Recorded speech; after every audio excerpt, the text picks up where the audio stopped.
Well, the original script is somewhat noir nature, so we just and that was set in the 80s basically. Yeah. We took the idea of that story and placed it in The late 50s. to 1959, and actually they married pretty easily together and pretty well together once we sort of figured out how to weave them together. The trick was always to say, well, you're looking in the wrong direction at the action.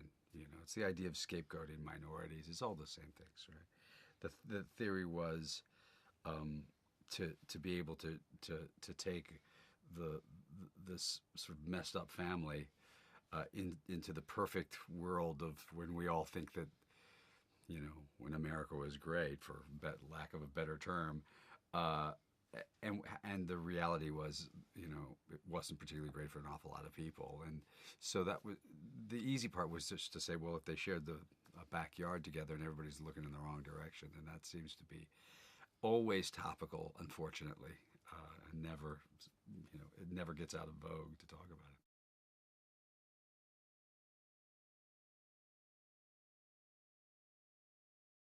It starts as a brochure of what it would be like to live in this sort of idealized suburban neighborhood, which is based on Levittown, which we talked about, and it's a color brochure. It's a safe place to live. It's a great schools and great promise of everything good. That's right. And sort of bucolic and affordable, which was also a big part of it. This was the beginning of the real thrust of the middle class, and they were all making a decent living, and on top of that, they were all given affordable housing. So it was people moving out of the cities for the first time. So that's what we're selling.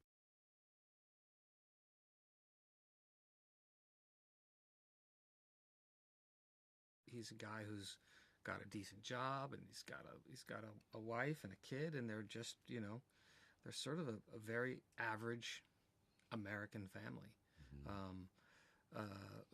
And it's they also they also have it's Julianne Moore and her sister, who is also part of the family.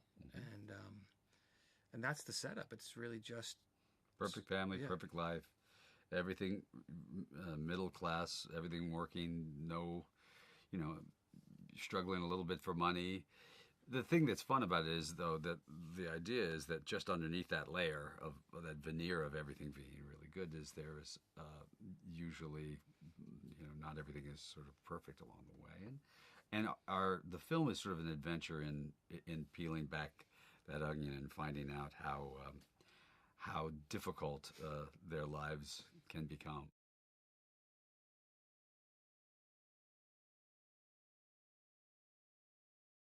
Well, it's more expensive to shoot in Southern California, so there's always that.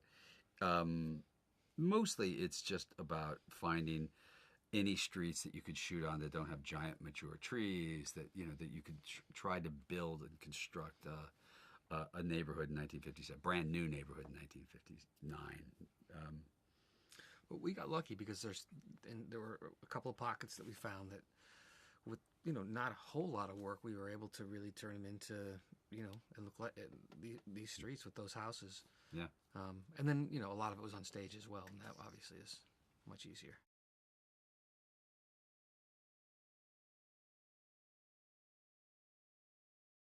He loves to direct himself. He likes to hear himself speak and act, and yes, he wants to be the star of all the films. So all of them. So this was hard. This was the hardest. No, it's so much easier for him not to have to be in it. It's easy for everybody. Every time I'd have to do a scene in any of the other movies I directed, it was I just hated it, and Grant would sit behind the monitor and I'd do one take and go, that's fine, and Grant would go, do another take. So, give yourself at least the same break and opportunity that you give the other actors. Yeah.